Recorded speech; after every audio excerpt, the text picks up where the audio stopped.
I'm Mallory Safaste in Baltimore. It's been a month since Johns Hopkins and UnitedHealthcare cut in-network ties, impacting thousands of people in our area.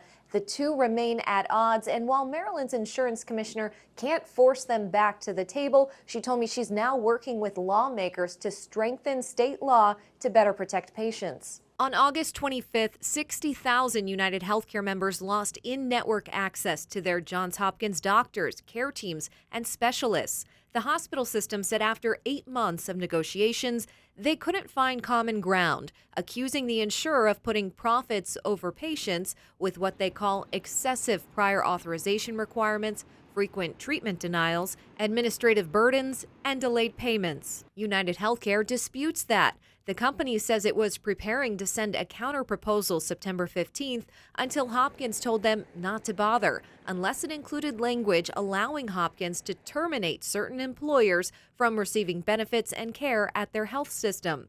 United said they remain at the negotiating table and are asking Hopkins to provide access to care for all patients. Meanwhile, members, like WMAR 2 News employee Julie Wigley, are stuck waiting. I am living with MS, so I have an autoimmune disease that I've been dealing with since 2010. She filed continuity of care requests, which were approved, giving her and other patients with serious or complex conditions 90 days of coverage.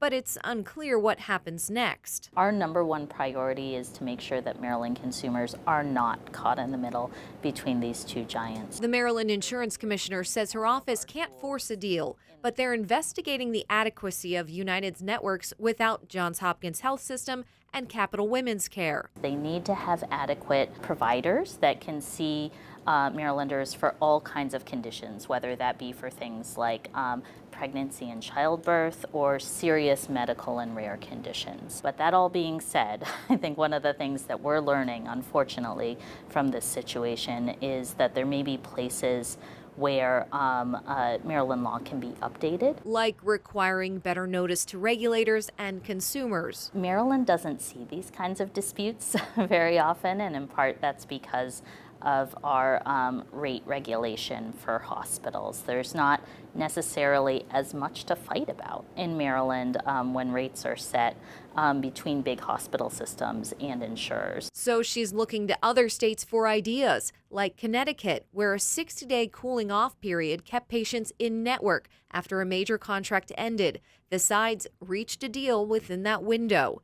And while this situation isn't considered a life change, that could be another tool if put into law. What consumers can do is look ahead to open enrollment and shop around. If you have options, we want to make sure that you're looking at not just the costs of the plan, right, the premiums, the out-of-pocket, but that you're looking at who's in network, what are your medical needs now, and also like what your medical needs might be in an emergency. If a new contract isn't reached before open enrollment, Commissioner Grant says to base your decision off the current status, not what could happen later. And if you're facing a coverage denial or need help navigating your plan, you can reach out to her office. She said you can expect to hear back within a week or two. Mallory Safaste, WMAR 2 News. I hope you enjoyed that Matter for Mallory. To watch more Matter for Mallory stories, click the box in the corner and be sure to tap that circle and subscribe to WMAR 2 News for quick access to great content posted every day.